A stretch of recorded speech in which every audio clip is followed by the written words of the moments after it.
ನಿಮಗೆ ಚಕ್ಲಿ ಒಂದೇ ಒಂದು ಚೂರು ಎಣ್ಣೆ ಇರದೆ ಗರಿ ಗರಿಯಾಗಿ ಬರಬೇಕಾ? ಈ ಥರ ಮಾಡಿ ನಿಮಗೆ ಖಂಡಿತವಾಗ್ಲೂ ಚಕ್ಲಿ ಹಾಳಾಗಲ್ಲ. ತುಂಬ ಈಸಿಯಾಗಿ ಮಾಡ್ಕೋಬೋದು.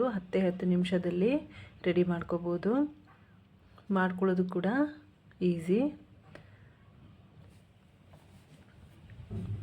ನಮಸ್ಕಾರ, ವೆಲ್ಕಮ್ ಟು ಮೈ ಚಾನಲ್. ಇವಾಗ ಯಾವ ಥರ ರೆಡಿ ಮಾಡೋದು ಅಂತ ನೋಡೋಣ. ಅಕ್ಕಿ ಹಿಟ್ಟು ತೊಗೊಂಡಿದ್ದೀನಿ 3 ಬೌಲಷ್ಟು ಅಕ್ಕಿ ಹಿಟ್ಟು. ನೀವು ಯಾವ ಬೌಲಲ್ಲಿ ತೊಗೊಳ್ತಿರೋ ಆ ಬೌಲಲ್ಲೇ ಮೆಜರ್ಮೆಂಟು ತೊಗೋಬೇಕು. ಕಪ್ ಅಳತೆಯಲ್ಲಿ ಕೂಡ ತೊಗೋಬೋದು. ನಾನು ಈ ಥರ ಬೌಲಲ್ಲಿ 3 ಬೌಲಷ್ಟು ಅಕ್ಕಿ ಹಿಟ್ಟು ತೊಗೊಂಡಿದ್ದೀನಿ. ಯಾವ ಬೌಲಲ್ಲಿ ತೊಗೊಂಡಿದ್ದೀನಿ ಅಕ್ಕಿ ಹಿಟ್ಟು ಅದೇ ಬೌಲಲ್ಲಿ ಹುರಿಗಡಲೆ ಅಂತ ಹೇಳ್ತೀವಿ, ಕಡಲೆಪಪ್ಪು ಅಂತ ಹೇಳ್ತೀವಿ, ಅದನ್ನು 1 ಬೌಲ್ ತೊಗೊಂಡಿದ್ದೀನಿ. ಇದನ್ನು ನೈಸಾಗಿ ಪುಡಿ ಮಾಡಿ ಹಾಕೋಬೇಕು. ಇದನ್ನು ಹಾಕ್ಕೊಂಡ್ರೆ ನಿಮಗೆ ತುಂಬ ಗರಿಯಾಗಿ ಬರುತ್ತೆ. ಉದ್ದಿನ ಬೇಳೆ ನಿಮಗೆ 1/4 ಬೌಲಷ್ಟು ಉದ್ದಿನ ಬೇಳೆ ತೊಗೋಬೇಕಾಗುತ್ತೆ. ಯಾವ ಮೆಜರ್ಮೆಂಟಲ್ಲಿ ನಾವು ಅಕ್ಕಿ ಹಿಟ್ಟು ತೊಗೊಂಡಿದ್ದೀವೋ ಅದೇ ಮೆಜರ್ಮೆಂಟಲ್ಲಿ 1/4 ಕಪ್ಪಷ್ಟು ಉದ್ದಿನ ಬೇಳೆ ತೊಗೊಂಡಿದ್ದೀನಿ. ಇದನ್ನು ಚೆನ್ನಾಗಿ ಹುರ್ಕೋಬೇಕು. ಕೆಂಪುಗೆ ಹುರ್ಕೋಬೇಕು. ಅದು ಸೀದೋದ್ರೆ ಚೆನ್ನಾಗಿರಲ್ಲ. ಆದಷ್ಟು ಮೀಡಿಯಮ್ ಫ್ಲೇಮಲ್ಲಿ ಇದನ್ನು ಹುರ್ಕೋಬೇಕಾಗುತ್ತೆ. ಬ್ರೌನ್ ಕಲರ್ ಬಂದರೆ ಸಾಕು. ಒಂದು ಸ್ಮೆಲ್ ಬಂದರೆ ನಿಮಗೆ ಫ್ರೈ ಆಗಿರುತ್ತೆ. ಇಷ್ಟ ಆದರೆ ಸಾಕಾಗುತ್ತೆ. ಇವಾಗ ತುಂಬ ಸೀದೋದ್ರೆ ಚೆನ್ನಾಗಿರಲ್ಲ ಚಕ್ಲಿ. ಇವಾಗ ಸ್ಟವ್ ಆಫ್ ಮಾಡ್ಕೊಂಡಿದ್ದೀನಿ. ಇದು ತಣ್ಣಗಾಗಬೇಕು. ಪುಡಿ ಮಾಡಿಕೊಂಡು ಆಮೇಲೆ ನಾನೇನು ಹಿಟ್ಟು ರೆಡಿ ಮಾಡ್ಕೊಂಡಿದ್ದೀನಿ ಅದಕ್ಕೆ ಹಾಕೋಬೇಕಾಗುತ್ತೆ. ಇವಾಗ ಹುರಿಗಡಲೆನ ನಾನು ಪುಡಿ ಮಾಡಿ ಹಾಕ್ಕೊಂಡಿದ್ದೀನಿ. ಅದನ್ನು ನೈಸಾಗಿ ಪುಡಿ ಮಾಡ್ಕೋಬೇಕು. ಪುಡಿ ಮಾಡ್ಕೊಂಡು ಆದಮೇಲೆ ಈ ಥರ ಜರಡಿ ಮಾಡಿಕೊಂಡ್ರೆ ನಿಮಗೆ ದಪ್ಪ ಇದ್ದರೆ ಹಾಗೆ ಉಳ್ಕೊಳ್ಳುತ್ತೆ. ಇಲ್ಲಾಂದರೆ ಚೆನ್ನಾಗಿರಲ್ಲ ದಪ್ಪ ಇದ್ದರೆ ಹಾಕ್ಕೊಂಡ್ರೆ. ಇವಾಗ ಉದ್ದಿನ ಬೇಳೆನ ಪುಡಿ ಮಾಡ್ಕೊಳ್ತಾ ಇದ್ದೀನಿ. ಇದನ್ನು ಕೂಡ ಜರಡಿ ಮಾಡ್ಕೋಬೇಕು, ಇಲ್ಲಾಂದರೆ ತರಿಯಾಗಿರುತ್ತೆ, ಚೆನ್ನಾಗಿರಲ್ಲ. ನೈಸ್ ಆದರೆ ಹಾಗೆಯೇ ಹಾಕೋಬೋದು. ಈ ಥರ ಈ ಹುರಿಗಡಲೆ ಮತ್ತು ಉದ್ದಿನ ಬೇಳೆ ಹಾಕ್ಕೊಳ್ಳೋದ್ರಿಂದ ನಿಮಗೆ ಒಂದು ಚೂರು ಕೂಡ ಎಣ್ಣೆ ಇರಲ್ಲ. ಬೇಕಾದರೆ ಟ್ರೈ ಮಾಡಿ ನೋಡಿ. ಇವಾಗ ಅರ್ಧ ಟೇಬಲ್ ಸ್ಪೂನಷ್ಟು ಜೀರಿಗೆನ ಉಜ್ಜಿಬಿಟ್ಟು ಹಾಕ್ಕೊಳ್ತಾ ಇದ್ದೀನಿ. ಉಜ್ಜಿಬಿಟ್ಟು ಹಾಕ್ಕೊಂಡ್ರೆ ಒಂದು ಒಳ್ಳೆ ಸ್ಮೆಲ್ ಇರುತ್ತೆ. ಓಂಪು ಕಾಳು ಹಾಕ್ಕೊಂಡಿದ್ದೀನಿ. ಇದನ್ನು ಕೂಡ ಸ್ವಲ್ಪ ಉಜ್ಜಿಬಿಟ್ಟು ಹಾಕೋಬೇಕಾಗುತ್ತೆ.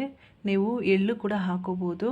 ನಾನು ಎಳ್ಳು ಹಾಕ್ಕೊಂಡಿಲ್ಲ. ಬೇಕು ಅಂದರೆ ಎಳ್ಳನ್ನು ಹಾಕೊಳ್ಳಿ. ಸ್ವಲ್ಪ ಖಾರದ ಪುಡಿ. ಖಾರ ಜಾಸ್ತಿ ಹಾಕ್ಕೊಂಡ್ರೆ ನಿಮಗೆ ಕಲರ್ ಜಾಸ್ತಿ ಬರುತ್ತೆ. ಅದಕ್ಕೆ 1 ಟೀ ಸ್ಪೂನಷ್ಟು ಖಾರದ ಪುಡಿ ಹಾಕ್ಕೊಂಡಿದ್ದೀನಿ. ರುಚಿಗೆ ಉಪ್ಪು ಹಾಕ್ಕೊಂಡು ಚೆನ್ನಾಗಿ ಮಿಕ್ಸ್ ಮಾಡ್ಕೋಬೇಕು. ಎಲ್ಲ ಕೂಡ ಚೆನ್ನಾಗಿ ಮಿಕ್ಸ್ ಆದಮೇಲೆ ನಾನು ಯಾವ ಮೆಜರ್ಮೆಂಟಲ್ಲಿ ತೊಗೊಂಡಿದ್ದೀನಲ್ಲ ಅದೇ ಬೌಲಲ್ಲಿ 1/4 ಬೌಲಷ್ಟು ಎಣ್ಣೆ ತೊಗೊಂಡಿದ್ದೀನಿ. ಎಣ್ಣೆನ ಚೆನ್ನಾಗಿ ಕಾಯಿಸ್ಬಿಟ್ಟು ಈ ಹಿಟ್ಟು ಮೇಲೆ ಹಾಕ್ಕೊಂಡ್ರೆ ಈ ಥರ ಒಳ್ಳೆ ಒಂದು ನೊರೆ ಬರಬೇಕು. ನೊರೆ ಬಂದ್ರೇ ನಿಮಗೆ ಚಕ್ಲಿ ಕೂಡ ಚೆನ್ನಾಗಿ ಕ್ರಿಸ್ಪಿಯಾಗಿ ಬರುತ್ತೆ. ಇವಾಗ 1 ಸ್ಪೂನಿನಿಂದ ಚೆನ್ನಾಗಿ ಮಿಕ್ಸ್ ಮಾಡ್ಕೋಬೇಕು. ಫಸ್ಟು ಕೈಯಲ್ಲೇ ತಕ್ಷಣ ಮಿಕ್ಸ್ ಮಾಡೋಕ್ಕೆ ಹೋಗಬೇಡಿ, ಬಿಸಿ ಇರುತ್ತೆ. ಮಿಕ್ಸ್ ಮಾಡ್ಕೊಂಡು ಆದಮೇಲೆ ಕೈಯಲ್ಲಿ ನೀಟಾಗಿ ಮಿಕ್ಸ್ ಮಾಡ್ಕೋಬೇಕು. ಏನು ನಾನು ಎಣ್ಣೆನ ಕಾಯಿಸಿ ಹಾಕ್ಕೊಂಡಿದ್ದೀನಲ್ಲ ಅದೆಲ್ಲ ಹಿಟ್ಟಿಗೆ ಚೆನ್ನಾಗಿ ಮಿಕ್ಸ್ ಆಗಬೇಕು. ಮಿಕ್ಸ್ ಆದಮೇಲೆ ನಾನು ತೋರಿಸ್ತಾ ಇದ್ದೀನಿ. ಹಿಟ್ಟು ಈ ಥರ ಮುದ್ದೆ ಮಾಡಿದ್ರೆ ಈ ಥರ ಮುದ್ದೆ ಆಗಬೇಕು. ಆವಾಗ ಎಣ್ಣೆ ಕರೆಕ್ಟಾಗಿರುತ್ತೆ. ನಾನು ಏನು ಮೆಜರ್ಮೆಂಟ್ ತೊಗೊಂಡಿದ್ದೀನಿ ಆ ಥರ ತೊಗೊಂಡ್ರೆ ನಿಮಗೆ ಕರೆಕ್ಟಾಗಿ ಬರುತ್ತೆ ಚಕ್ಲಿ. ನೀವು ಯಾವ ಮೆಜರ್ಮೆಂಟಲ್ಲಿ ತೊಗೊಳ್ತೀರೋ ಅದೇ ಮೆಜರ್ಮೆಂಟಲ್ಲಿ ಎಲ್ಲನೂ ತೊಗೋಬೇಕಾಗುತ್ತೆ. ಇವಾಗ ಫಸ್ಟು ಎಣ್ಣೆ ಕಾಯಕ್ಕೆ ಇಟ್ಕೊಂಡಿದ್ದೀನಿ. ಫಸ್ಟೇ ನಾನು ಎಲ್ಲನೂ ಕಲಿಸ್ಕೊಳ್ತಾ ಇಲ್ಲ, ಸ್ವಲ್ಪನೇ ಕಲಿಸ್ಕೊಂಡು ಮಾಡ್ಕೊಳ್ತಾ ಇದ್ದೀನಿ. ಒಂದೇ ಸರಿ ಕಲಿಸ್ಕೋಬಾರ್ದು. ಸ್ವಲ್ಪ ನೀರು ಹಾಕ್ಕೊಂಡು ನಿಮಗೆ ಎಷ್ಟು ಚಕ್ಲಿ ಮೋಲ್ಡ್ಗೆ ಬೇಕಾಗುತ್ತೋ ಅಷ್ಟನ್ನು ಕಲಿಸ್ಕೋಬೇಕಾಗುತ್ತೆ. ತುಂಬ ಸಾಫ್ಟಾಗಿ ಕಲಿಸ್ಕೋಬಾರ್ದು, ತುಂಬ ಗಟ್ಟಿಯಾಗಿ ಕೂಡ ಕಲಿಸ್ಕೋಬಾರ್ದು. ಈ ಥರ ಮಾಡ್ಕೊಳ್ಳೋದ್ರಿಂದ ತುಂಬ ಚೆನ್ನಾಗಿರುತ್ತೆ ಮತ್ತು ಕ್ರಿಸ್ಪಿಯಾಗಿರುತ್ತೆ. ಮತ್ತು ಒಂದು ಚೂರು ಕೂಡ ಎಣ್ಣೆ ಹಿಡಿಯಲ್ಲ ಈ ಚಕ್ಲಿಯಲ್ಲಿ. ಚೆನ್ನಾಗಿ ಉಜ್ಜಿಬಿಟ್ಟು ಈ ಥರ ಕಲಿಸ್ಕೋಬೇಕು. ನೀವು ಹಿಟ್ಟನ್ನ ಬೇರೆ ಒಂದು ಪ್ಲೇಟಿಗೆ ತೆಗೆದು ಕಲಿಸ್ಕೋಬೋದು. ಇನ್ನೂ ಒಂದು ಸ್ವಲ್ಪ ನೀರು ಹಾಕಿ ತುಂಬ ಗಟ್ಟಿಯಾಗಿ ಕಲಿಸ್ಕೊಂಡ್ರೆ ನಿಮಗೆ ಚಕ್ಲಿ ಮಾಡ್ಕೊಳ್ಳೋವಾಗ ಕಟ್ ಆಗುತ್ತೆ. ತುಂಬ ಸಾಫ್ಟಾಗಿ ಕಲಿಸ್ಕೊಂಡ್ರು ಚಕ್ಲಿ ಸಾಫ್ಟ್ ಆಗುತ್ತೆ. ಮೀಡಿಯಮಾಗಿ ಇರಬೇಕು. ನಾನು ಯಾವ ಥರ ಕಲಸಿ ತೋರಿಸ್ತಾ ಇದ್ದೀನಿ ಅದೇ ಥರನೇ ಕಲಿಸ್ಕೋಬೇಕಾಗುತ್ತೆ. ಇವಾಗ ಚಕ್ಲಿ ಮೋಲ್ಡ್ಗೆ ಸ್ವಲ್ಪ ಎಣ್ಣೆ ಹಾಕ್ಕೊಂಡಿದ್ದೀನಿ. ಎಣ್ಣೆ ಹಾಕ್ಕೊಂಡು ಆದಮೇಲೆ ಏನು ಕಲಸಿಟ್ಕೊಂಡಿದ್ದೀನಿ ಹಿಟ್ಟನ್ನು ಹಾಕ್ಕೊಂಡು ಎಣ್ಣೆಗೆ ನಾನು ಚಕ್ಲಿನ ತಿರುಗಿಸ್ಕೊಳ್ತಾ ಇದ್ದೀನಿ. ನೀವು ಇಲ್ಲ ಅಂದರೆ ಸಪ್ರೇಟೇ ಮಾಡ್ಕೋಬೋದು. ಈ ಥರ ಮಾಡ್ಕೊಳ್ಳೋದ್ರಿಂದ ಬೇಗ ಆಗುತ್ತೆ. ಎಣ್ಣೆ ಚೆನ್ನಾಗಿ ಬಿಸಿಯಾಗಿರಬೇಕು. ಹೈ ಫ್ಲೇಮಲ್ಲಿ ಇಟ್ಕೊಂಡೆ ಈ ಚಕ್ಲಿನ ರೆಡಿ ಮಾಡ್ಕೋಬೇಕಾಗುತ್ತೆ. ನೋಡಿ ಈ ಥರ ಮಾಡ್ಕೋಬೇಕು. ನಿಮಗೆ ಎಣ್ಣೆ ಬಿಸಿ ಇರುತ್ತೆ, ಅದರಿಂದ ಸ್ವಲ್ಪ ಕೈ ಹುಷಾರಾಗಿ ನೋಡ್ಕೋಬೇಕು, ಇಲ್ಲ ಅಂದರೆ ಎಣ್ಣೆ ಹಾರುತ್ತೆ. ನೋಡಿ ಈ ಥರ ಮಾಡ್ಕೊಳ್ಳೋದ್ರಿಂದ ನಿಮಗೆ ತುಂಬ ಕ್ರಿಸ್ಪಿಯಾಗಿರುತ್ತೆ. ಮತ್ತು ನೀವು ಇದನ್ನ ಸೆಂಟ್ರಲ್ಲಿ ಏನು ತಿರುಗಿಸ್ಬೇಕು ಅಂತಿಲ್ಲ. ಎಣ್ಣೆ ಚೆನ್ನಾಗಿ ಅದರದ್ದು ಏನು ಕುದೀತಾ ಇದೆ ಅದು ಕಡಿಮೆ ಆಗಬೇಕು. ನೋಡಿ ಈ ಥರ ಮಾಡ್ಕೋಬೋದು. ನಿಮಗೆ ಎಷ್ಟು ದೊಡ್ಡದಾಗಿ ಕೂಡ ಅಷ್ಟು ಹಾಕೋಬೋದು. ಮತ್ತು ಈ ಥರ ರೌಂಡಾಗಿ ಕೂಡ ಮಾಡ್ಕೋಬೋದು. ನಿಮಗೆ ಯಾವ ಥರ ಬೇಕು ಆ ಥರ ಹಾಕೋಬೋದು.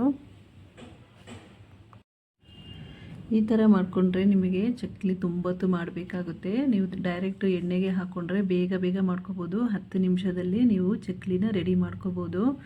ತುಂಬ ರುಚಿಯಾಗಿರುತ್ತೆ. ಬೇಕಾದರೆ ಟ್ರೈ ಮಾಡಿ ಒಂದ್ಸರಿ. ಹೇಗೆ ಬಂತಂತ ಕಮೆಂಟಲ್ಲಿ ತಿಳಿಸಿ.